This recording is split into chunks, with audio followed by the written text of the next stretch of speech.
कुटुंब कम हुआ, संबंध कम हुआ, प्रेम कम हुआ, मर्यादा कम हुई, लाज लज्जा कम हुई, विनम्रता कम हुई, समर्पण कम हुए, पुस्तक वाचन कम हुआ, खान पान की शुद्धता कम हुई, माल कम हुए, कपड़े कम हुए, नींद कम हुई, घी मक्खन कम हुआ, पीतल तांबे के बर्तन कम हुए, भाई भाई का प्रेम कम हुआ, सत्य कम हुआ, अतिथि कम हुए, धैर्य कम हुआ, श्रद्धा और विश्वास कम हुआ, बड़ों का सम्मान कम हुआ और भी बहुत कुछ कम हुआ, जिससे जीवन सहज था, सरल था। संतान को दोष न दे, बालक या बालिका को इंग्लिश मीडियम में पढ़ाया, अंग्रेजी बोलना सिखाया, बर्थडे और मैरिज एनिवर्सरी जैसे जीवन के शुभ प्रसंगों को अंग्रेजी कल्चर्स के अनुसार जीना ही श्रेष्ठ माना।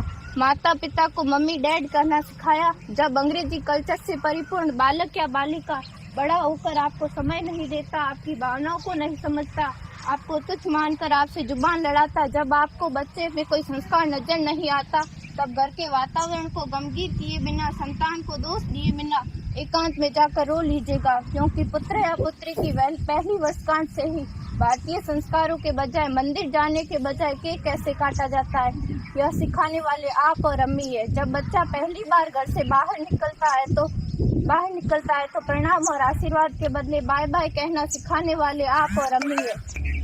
हम परीक्षा देने जाते समय इष्ट देव बड़ों के पैर छूने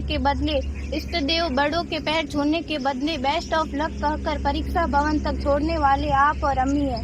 बालक या बालिका के सफल होने पर घर में परिवार के साथ बैठकर खुशियां मनाने के बदले होटल में पार्टी मनाने की प्रथा को बढ़ावा देने वाले आप और अम्मी है। बालक या बालिका के विवाह के पश्चात कुल देवता देव दर्शन भेजने से पहले हनीमून के लिए फॉरेन टूरिस्ट स्पॉट भेजने की तैयारी करने वाले आप और अम्मी है। ऐसी कई ढेर सारी अंग्रेजी कल्चर्स को हमने जाने अनजाने स्वीकार कर दिया है। अब तो बड़े बुजुर्गों के पैर छूने में भी शर्म आती है। गलती किसकी? मात्र आपके माता और पिता की। अंग्रेजी अंतर्राष्ट्रीय भाषा है से काम काज हेतु सीखना है, अच्छी बात है, लेकिन इसकी संस्कृति को अपने जीवन में उतारने की तो कोई बाध्यता नहीं थी।